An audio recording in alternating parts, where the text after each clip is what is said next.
In a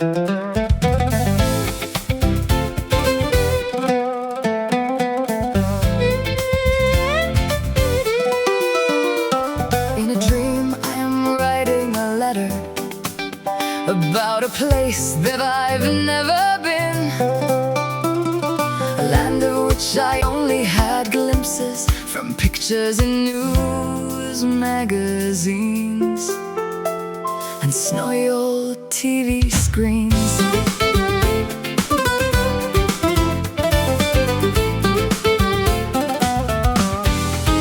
In this dream, Palestine, three different dreams collide, like some mad modernist painting where nothing at all really coincides. All angles, intersections, and places to hide, and curves that arc to the sky. The first is the land that once had been. The third is a land that one day will be.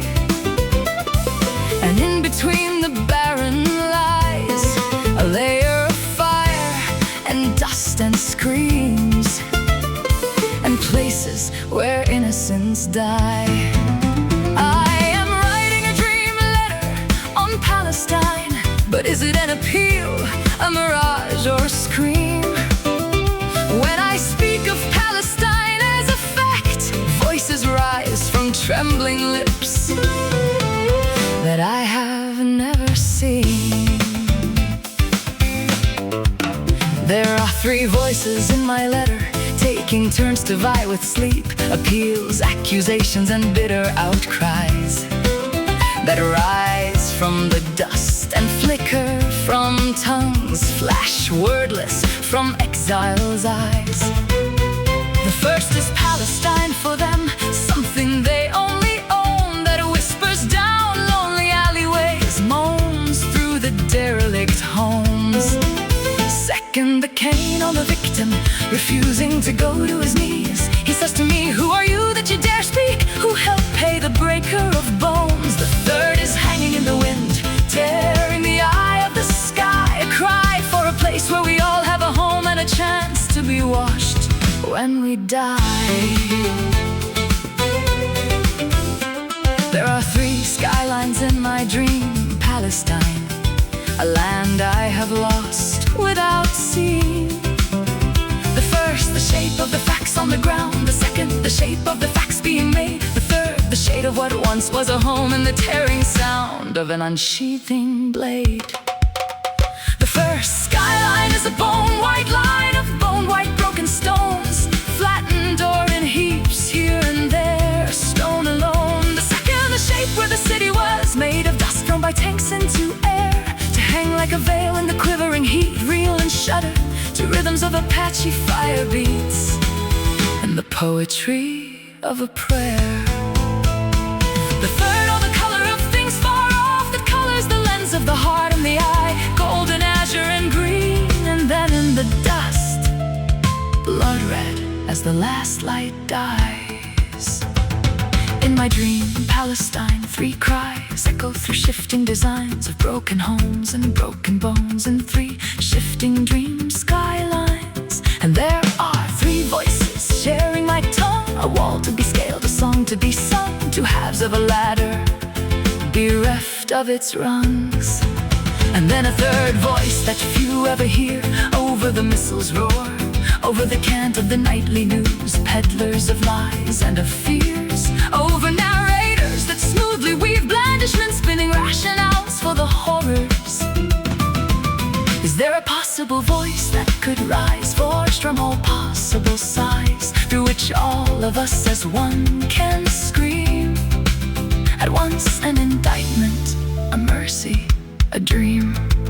Or are there only dead letters, a red howl, a pale whimper, a lie, where the blood of Palestine's people is dust under the bright burning lens of the sky? And then in the dream the echo returned in lieu of an answering voice, new lies in their throats, the best choke in silence, deprived of the right of a choice.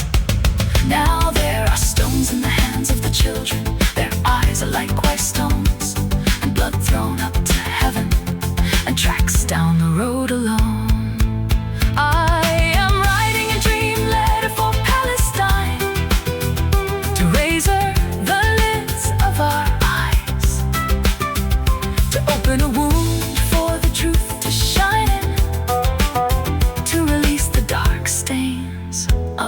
lies. I cry for a letter encompassing the whole of a cycle of screams, to lay bare to the bones the original wound that gleams white like the skull of the dream. But the world's eye is shut fast to the crimes and it struggles for sleep, and it clings, and people with money can buy up the time in which once one could hear the truth sing.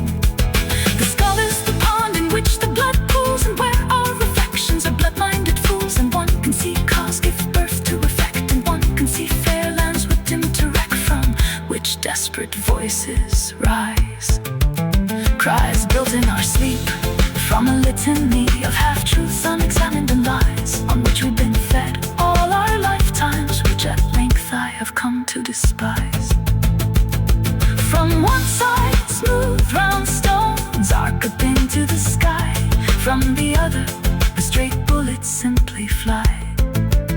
On one side, the soldiers have bumps on their heads.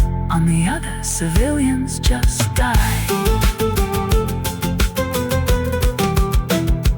In my dream Palestine, there is still the state that should be, where the vines are heavy with fruit, and rich the harvest, and fruitful the sea, and bright blue the wide open sky that holds up the green olive trees, with justice at their roots, and freedom where the high branches fly.